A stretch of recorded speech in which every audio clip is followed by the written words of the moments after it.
Σήμερα θα μαγειρέψουμε κρυθαράκι χταπόδι, νομίζω. Για αρχή περιμένουμε να κάψει λίγο το λάδι. Έχουμε προβράσει το χταπόδι, γύρω στις 7,5 ώρες σε μέτρια φωτιά. Ρίχνουμε τον κύβο μέσα.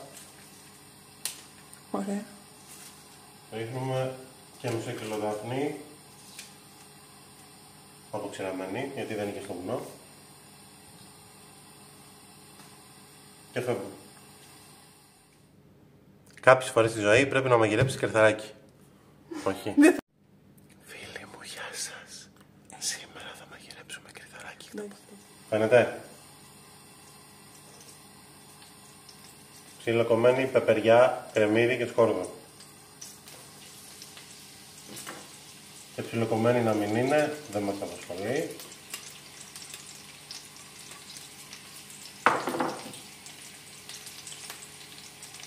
Καρότο.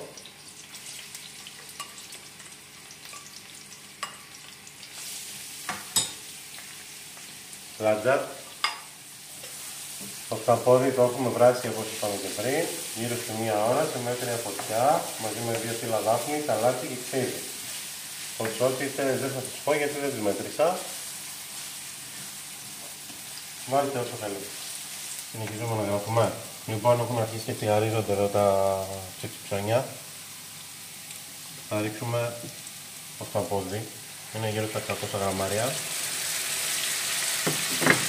Με λίγο ζουμάκι. Το ένα φλοκάμι το έχω ψιλοκόψει, γιατί δεν ξέρω, έτσι ήθελα. Αλάτι. Δεν το φοβόμαστε. Ξέρεις κάποιον να φοβάται το αλάτι? Θέλω πάρα πολύ. Πιπέρι. Το βλέπουν και κάνουν.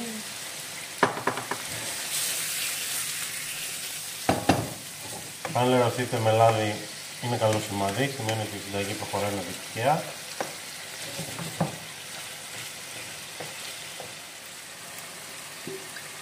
Κρασί λευκό.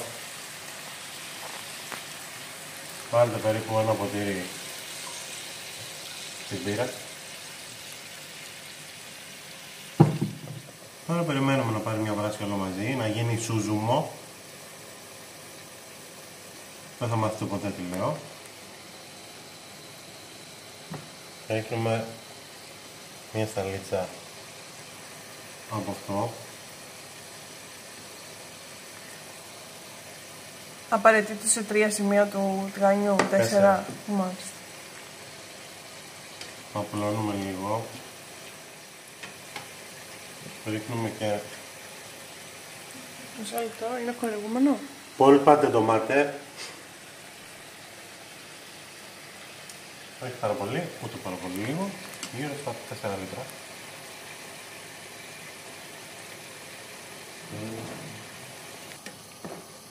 Και τώρα, τι γίνεται τώρα? Τώρα χαμηλώστε τα φώτα. Το ανάβεις γιατί έγραφε καλύτερα. Ωραίος. Αφού ενσωματωθεί η πόλπετε ντομάτα, περιμένουμε γύρω στα 5 λεπτάκια να γίνει μια σύβραση. Και μετά θα ρίξουμε λίγο νερό. Θα προσθέσουμε το κρυθαράκι, θα το βράσουμε για πολύ λίγο και μετά θα το βάλουμε στο φούρνο. Αυτά. Τα είπα καλά? Έδωσε spoiler. Τι? Έδωσε spoiler για όλη τη συνταγή τώρα. Πολύ σημαντικό βήμα και έπρεπε να το κινηματογραφήσουμε. Νερό. Θα ρίξω ένα μισό ακόμα. Δεν το βλέπετε αλλά το ακούτε τώρα. Αυτό ήταν η βρύση. Ο χορηγός του σημερινού βίντεο είναι ο Βάγκος. Βάγκος. Λοιπόν, ρίχνουμε το κρυθαράκι μας. Θα αφήνουμε ελάχιστα 2-3 λεπτάκια να πάρει μια μικρή βράση και μετά θα το ρίξουμε στο χαψί και θα φουρνίσουμε.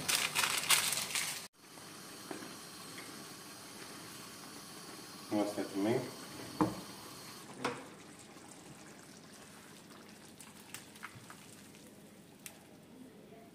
Οπωσδήποτε κολλημένο φυλλοδάφνη στον πάτο.